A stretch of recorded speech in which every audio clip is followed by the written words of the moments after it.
प्रकृति ऋण दोष जब किसी की कुंडली में बनता है तो एक ही दिन, मंगलवार के दिन या सोमवार के दिन, जिससे भी बना है, 100 डॉग्स को खाना खिलाएं, जीव जंतुओं के लिए चारा अर्जित करते रहें और कभी भी नॉनवेज ना खाएं, नॉनवेज बिल्कुल छोड़ दें, क्योंकि इस जन्म में तो कम से कम आप प्रायश्चित पूर्ण करने के बाद तो पुण्य अर्जित करो।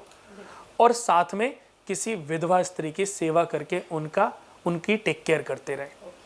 भतीजे से पैसे लूट लेना, भतीजे को मार देना, भाई को मार देना, भाई की प्रॉपर्टियां हड़प लेना। आज भाई भाई क्या कर रहे हैं? ऐसे भी बहुत बार आपने सुना होगा, एक भाई ने अपने भाई की प्रॉपर्टी को हड़पने के लिए उसके पूरे कुल को मार डाला। इसको भी प्रकृति ऋण दोष कहते हैं।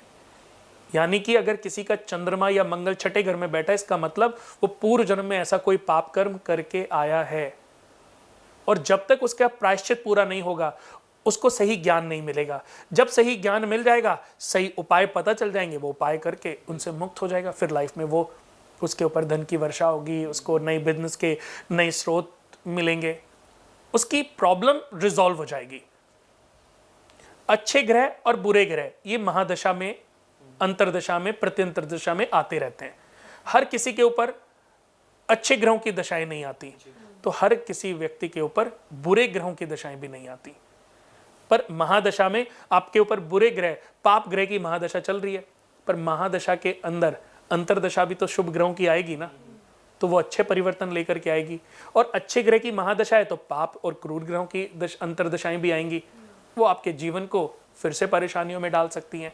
बट निरंतर जो, जैसा कि हमने बात करी कि एक आदमी पाप करता है लेकिन फिर भी तरक्की, तो वो अपने पूर्व जन्म में इतने पुण्य अर्जित करके आए कि इस जन्म में उसके पाप का घड़ा जो है, वो पुण्य का जो घड़ा है वो खाली नहीं होगा।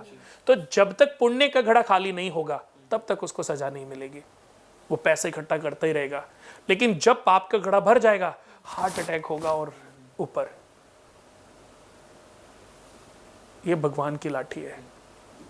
रावण ने जब पहली बार किसी संत का मर्डर किया था, मतलब किसी को मारा था, तो भगवान ने तभी तो सुदर्शन से उसकी गर्दन नहीं काटी ना, उसको इंडिकेशन देते रहे। प्रभु भगवान शिव भी उनको इंडिकेट करते रहे।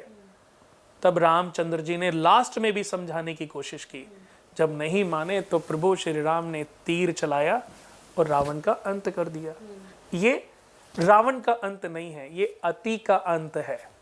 जब पाप की अति हो जाती है तब उसका अंत मनुष्य के रूप में, किसी के भी रूप में, प्रभु श्री राम के रूप में उसका अंत होता ही है।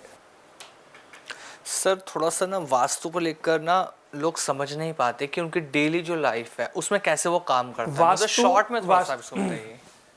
वास्तु का मतलब है वस्तुओं को रखने की कला। अच्छा। सबसे पहले तो दोस्तों आप भूल जाइए कि आपके घर में क्या वास्तु दोष है। सबसे पहले अपने घर को सबसे ज्यादा साफ सुथरा रखिए। आपने 50% अपने घर को ठीक कर लिया। अच्छा। नॉर्थ ईस्ट में टॉयलेट है, साउथ ईस्ट में रसोई नहीं है, ये दोष होते हैं। 10 दिशाएं होती हैं, इन्हीं के आधार पर देवताओं के, जैसे अगर ईस्ट में इंद्र देवता सूर्य ग्रह, वेस्ट में वरुण देवता शनि ग्रह, नॉर्थ में कुबेर देवता बुध ग्रह, दक्षिण में यम देवता मंगल ग्रह, नॉर्थ ईस्ट में शंकर भगवान, ब्राह्मण प्रवृत्ति के देवगण बृहस्पति ग्रह जो देवताओं के गुरु हैं, अग्नि कोण में अग्नि देवता के साथ में शुक्र ग्रह, वायव्य कोण में वायु देवता के साथ में चंद्र ग्रह, और नेतृत्व कोण में राहु केतु के साथ में राक्षस। तो ये स्थान हो गए। अब इन्हीं स्थानों के आधार पर, इन्हीं देवताओं के आधार पर हमारे घर में चीजें होनी चाहिए। जैसे कि अगर वास्तु की बात करूं, नॉर्थ ईस्ट में पूजा घर होना चाहिए, मेडिटेशन कक्ष होना चाहिए, ड्राइंग रूम होना चाहिए। रसोई घर साउथ ईस्ट में होनी चाहिए क्योंकि अग्नि देवता वास करते हैं। साउथ वेस्ट में राक्षस राहु केतु, तो जो उनका नेचर है कमांड का, कमांडेंट चाहते हैं वो, तो जो भी वहां पे रहेगा उसकी कमांड पूरे घर के ऊपर रहेगी। तो बड़े बुजुर्ग को रूम देना चाहिए, बड़े भाई को रूम देना चाहिए, छोटे बच्चों को नॉर्थ वेस्ट में, लड़कियों को नॉर्थ वेस्ट से नॉर्थ की तरफ रूम देना चाहिए या नॉर्थ वेस्ट में, न्यू कपल को नॉर्थ वेस्ट में रूम देना चाहिए। 2 भाई हैं, 2 बेटे हैं, तो एक को साउथ में, बड़े बेटे को क्या नाम है साउथ की तरफ देना चाहिए, और छोटे बेटे को अपने से साउथ वेस्ट से वेस्ट की तरफ देना चाहिए, ताकि बॉन्डिंग बनी रहे। क्योंकि दक्षिण में मंगल यमराज और वेस्ट में शनि, तो यम और शनि दोनों सगे ब्रदर भी हैं, सूर्य के पुत्र हैं दोनों, तो उनकी बॉन्डिंग बनी रहे। नॉर्थ में सीढ़ियां, टॉयलेट, रसोई घर, परेशानियां आपके घर में लगातार चलती रहेंगी। नॉर्थ ईस्ट में टॉयलेट बन जाए, रसोई बन जाए, बीमारियां खत्म नहीं होंगी, भाग्य काम नहीं करेगा, लड़कियों की शादी होंगी तो रिश्ते टूटने जैसी स्थितियां डेवलप होंगी, क्योंकि बृहस्पति का स्थान है। बृहस्पति किसी भी लड़की के लिए पति कारक है, पिता कारक है, भाई कारक है, पुत्र कारक है। तो बृहस्पति से कितनी चीजें मिली। अब नॉर्थ ईस्ट को जितना साफ सुथरा रखेंगे, 25% जो एनर्जी है वो हमें घर के नॉर्थ ईस्ट से प्राप्त होती है। साउथ ईस्ट से 10%, बाकी कहीं से 5%, कहीं से 2%। जैसे 100 नंबर का पेपर है, जितना आप उसमें नंबर ठीक करोगे उतने नंबर मिलेंगे। बिल्कुल बिल्कुल। बट फिर से मैं बता देता हूँ कि वास्तु आपके जीवन में 5% काम करता है, इससे ज़्यादा नहीं। तो पहले तो सबसे पहले ये समझ लीजिए कि घर का वास्तु सारा खराब है, तो आपको नुकसान अपने पूरे जीवन के 100% में से सिर्फ 5% होएगा।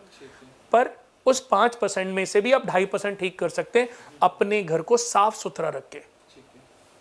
एवरीडे अपने बच्चों के साथ मेडिटेशन करिए, मंत्र चैंटिंग करिए, आपके घर की नेगेटिव वाइब्रेशन एवरीडे खत्म हो जाएंगी। तो बहुत सारे और भी तरीके हैं बड़े से बड़े दोष को खत्म करने के लिए। बट ये कहना ये वास्तु दोष होने की वजह से आप बर्बाद नहीं हो सकते। बर्बाद तो आप अपने कर्मों के आधार पर होते हो। बर्बादी तो आपको आपकी ज्योतिष वृक्ष है, तना है, जड़ है, उसकी बहुत सारी शाखाएं हैं।